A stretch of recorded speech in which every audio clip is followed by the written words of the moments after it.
Well, I'm Greg Flynn here at the West Rankin Utility brand new water treatment facility, and I'm here joined by the plant manager. It is Mr. Devon Snyder, and this is just a true technological delight to come out here in wastewater terms. I understand that, but Devon, when we look at this 13-acre facility, if you could kind of take us through what led to us having this here in Rankin County. Sure, Greg.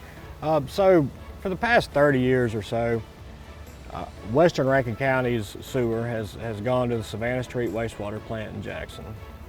And due to non-compliance and permit violations, the EPA and DEQ issued a consent decree to the city of Jackson, where basically they came in and looked around and everything that was broken or neglected, and they put a dollar figure of $400 million to get the plant back into compliance. Just to get it fixed? Just to get it fixed. And so that's when Rankin County started looking and saying, well, you know, we're 30% of the flow of Jackson, so Rankin County pays 30% of any repairs. So we were on the hook for 30% of the $400 million. Which, by the way, now they're saying it's upwards of $700 million. And so to take care of our ratepayers, you know, and to look at the best interest for them, we decided we'd build our own plant. And we've actually saved a lot of money. You know, we're less than $95 million in right now, and we have a brand new facility. We're not relying on the city of Jackson to treat our sewer. We're not relying on them for economic development. So it made the most sense for us just to build this plant and run it ourselves.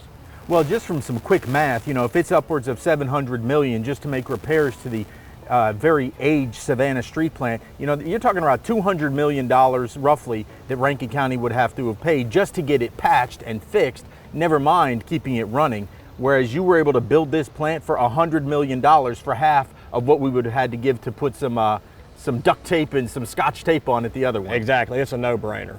It's a no-brainer to build our own facility. And, you know, and we'll maintain it and we'll make it right, and we're not gonna have those issues. We control our own destiny, in essence, too, because we now control our own rates, our own flows, our own customers. Well, and not only that, but you know, we were at the city of Jackson's mercy for economic development as well. You know, any additional flow that goes into the Savannah Street plant, somebody in Jackson would have to sign off saying that they could take that additional flow. And you know, eventually they're gonna say no. Yeah, so, and that's another thing that we don't even really think about. So if a new business wants to open up, and we know how much Rankin County is growing, that every time a new business with additional services needing to come online, you have to apply, and that's up to the city of Jackson or Jackson Water Authority to make sure to say yes or no. That's exactly right. That just makes really good walking around sense, doesn't it? Yes, sir. Now, as we talk about this, how many, just in layman's terms, customers will be serving here? We're about 150,000 customers over here, with the ability to grow. We have this plant right now will be running around 12 to 13 MGD, million gallons per day, with a capacity of 20 and a peak of 60. So, you know, our engineer's estimate is that this plant will be fine for another 20-25 years before we outgrow it. But we do have additional property that we could build another one of these plants right next door. You know, like I said, we procured the property when we started this, so there are plans for future expansion if needed. So, you know, again, with some rough math, because I can only do rough math. So we're going to be servicing at the startup, about 150,000 customers, running at about 50% of your capacity here, daily capacity. That's right. So you actually have the ability to grow to 300,000 customers. Yes, sir. And certainly that will cover the next 20 to 25 years? Absolutely. It's just really a marvel, and I know we're going to take a look at some of the fine workings over there, and it's just technologically amazing. We look forward to you telling us all about this plant. Sure, absolutely. All right, so we're here where the process actually begins. And Devon, you said that this is the start where everything begins. What goes on over here? That's right. So the water comes into this structure. We call this Headworks, and it goes through some fine bar screens. So essentially, it's a set of screens, and then a rake comes up and picks up any kind of trash out of the water. You'd be surprised what kind of trash comes through here. And once it leaves there, it comes into this semicircle basin, and this is our grit removal. And the grit removal station removes any kind of sand, rocks, asphalt, any kind of other fine debris. And so when the water leaves Headworks structure, all trash has been removed so that it can go over here to get treated in the aeration basins. Well, and it's amazing to me because I think people don't even imagine that stuff has to get screened out when it comes through here, right? Oh, sure. Yeah, you have to get all the trash out of here. Otherwise, it'll just fill up your basins and it'll go into your, the water that you're treating, and DEQ won't have that. You know, what I find amazing is that technology has really made this. I mean, you look up here and everything's like technologically updated. Everything, this is the best of the best. Everything is advanced. Everything has its own full SCADA system. You can control any of this equipment from our cell phones or from our tablets.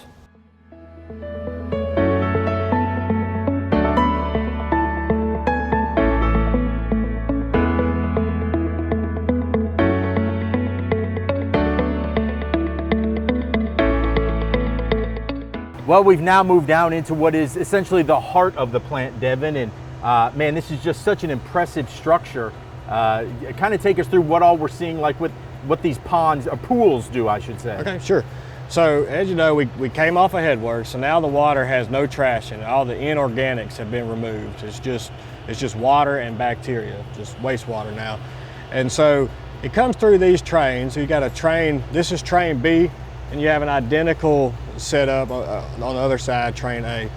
But these big blue discs, essentially they just agitate the surface of the water, and we introduce oxygen to the bacteria. So when you say agitate, it just kind of stirs it up. Right, they spin fairly quickly, and it just picks up the water and throws it. And it just, that action creates oxygen and puts oxygen into the water for the bacteria to live. And you've got interconnecting gates here that we can connect train A and train B. And then it comes out into this grating here, these troughs, and goes to a secondary set of aeration. That is blowers and diffused air. So we have two-step aeration at this facility. So again, this is just that whole layman's terms that people don't think about. So the water gets cleaned up there at the Headworks with all of the big debris and such, and then it all makes its way down here, and the water is treated with good bacteria, I suppose the word right. is. How's the water treated? That's exactly right. You've got bacteria that it is good bacteria. And it goes through the process, and we return some of it and we waste some of it. We'll talk a little bit more about that later. But the idea is you want to keep the good bacteria in here to break down the organic matter. And to keep them alive, we have to provide oxygen. And so that's the layman's terms on what we're doing here. You know, one of the things we talked about why this is so important, for the customers that are coming online, we have Pearl, Brandon, Richland, the State Hospital, which includes the prison across the way, and the Pearl River Valley Water District. That's right. That will all be online. And it really is, kind of a testament that they're going to see the rates go up. All the paying customers are going to see rates go up. And one of the reasons why we're trying to show you all of this, and you talked about it, up top, is that, the Savannah Street was going to cost a lot to fix. That's right. So here, ultimately, the rates were going to go higher if we stayed with Savannah Street. No doubt about it. So people are going to see increased rates. I mean, this is the bottom line, and nobody's going to like that. Right. But when you see the state-of-the-art equipment and how we're going to be able to control, not only our own day-to-day services, but economic development, it really seems like it's a good return on investment. Oh, there's no doubt about it. This is the best thing that we could have done for our members. And it's really just going to be a room for expansion. And again, as we go further down the line, you guys were talking about, because there is room to expand, when people see this facility, you're probably going to be getting phone calls from other...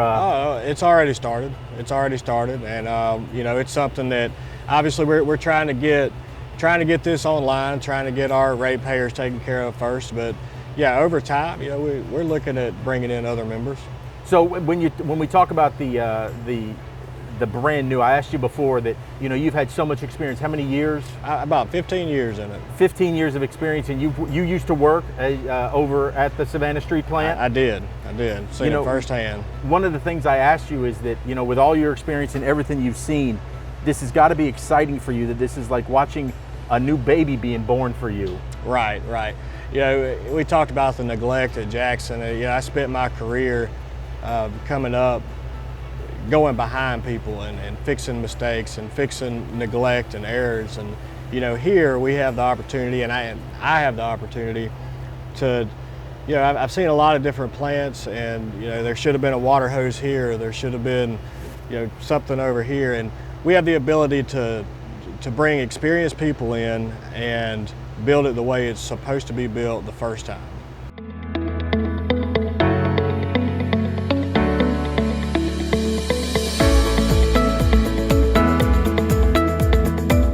Well, Devon, we talk about the state-of-the-art technology that you guys are using here, but this is one of the coolest things that you mentioned, that you're going to use ultraviolet rather than chlorine. That's right. Chlorine gas poses an enormous health and safety risk for not only our employees, but the surrounding businesses and residents. If you have a leak, there's like a 2-mile radius that has to be evacuated with chlorine gas. And so we decided to go ultraviolet light. And basically, these lights will slide into the water and they'll stay, beneath the surface here. And the water, the treated effluent wastewater, will go through the bulbs, and that ultraviolet light destroys any pathogens like E. coli, it's a vector reduction. Anything pathogen. that's harmful that it could be harmful to people, bacteria-wise. Correct. So after it goes through these lamps, essentially, you could drink the water, and this is what we will pump back into the Pearl River. And it just seems so much more environmentally friendly to use ultraviolet light versus chlorine. Absolutely. We're using no chemicals at this facility, with the exception of polymer for dewatering process. We are state-of-the-art in every way, aren't we? Absolutely. One other thing you wanted to mention that we talked about a little bit earlier was how you have to hold some sludge, if it were back, that you were talking about. Right, and so what happens is, you build an inventory of sludge or bacteria, we call them bugs, but at some point you have too many, so you have to waste them.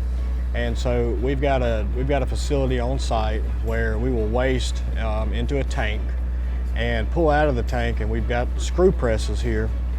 They're big machines that'll take the sludge and dry it into what we call a cake. And then that cake will be put on 18-wheeler trailers and transported out to farmers' property that we have contracts with, and it'll get dissed into the ground to grow hay. And then there's some that will stay here at the facility? Well, it's just not any of some of the sludge, you either return it back into the system or you waste it. But yeah, we will return about 25% of the sludge back through the system because it's got a healthy culture of bacteria. Well, as we've been able to marvel at this technology of the West Rankin Utility Treatment Plant, one of the coolest things that they were able to show us is a time-lapse video of how this plant actually came to be.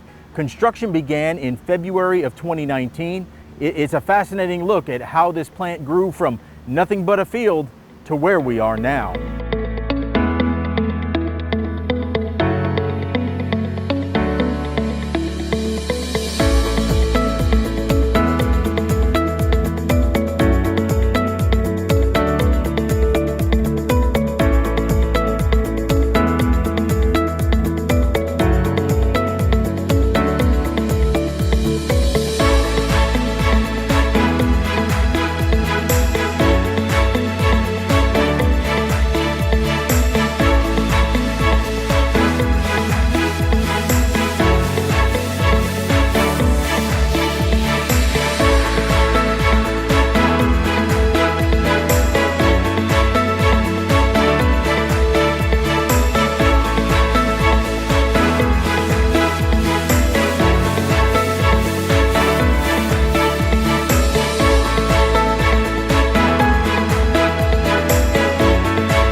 as you can see, the future of wastewater treatment here for Rankin County is now, with an even brighter and more successful future ahead.